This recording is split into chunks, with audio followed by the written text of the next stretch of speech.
চেষ্টা থাকতে হয়, বুঝলেন? ভালোবাসার যে কোনো জিনিসের প্রতি চেষ্টা থাকাটা অনেক প্রয়োজনীয়। জীবনের কোনো কিছুই এমনি এমনি পাওয়া যায় না। কেউ প্লেটে করে এনে সাজিয়ে রেখে দেবে না আপনার পছন্দের জিনিসগুলো। ভাগ্যে থাকলে এমনিই হবে, না হলে লাখ চেষ্টা করেও হবে না, কিংবা থাকার হলে এমনিই থাকবে, না থাকার হলে চলে তো যাবেই।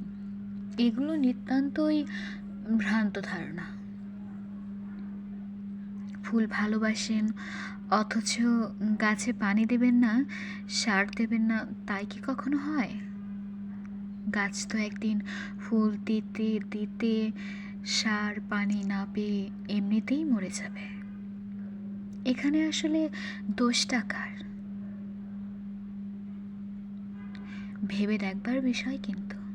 ঠিক তেমনই, যে মানুষটা আপনার পাশে থাকার জন্য খুব চেষ্টা করছে, আপনার দুঃখ বুঝে নিচ্ছে, আপনার চোখ মুছে দিচ্ছে, কিংবা নিজের সাথে আপোষ করে আপনার জন্য সুখ খুঁজছে, বিপদের দিনে পাশে দাঁড়াচ্ছে, সেও চায় উল্টো দিক থেকে একটু হলেও চেষ্টা ফেরত পেতে।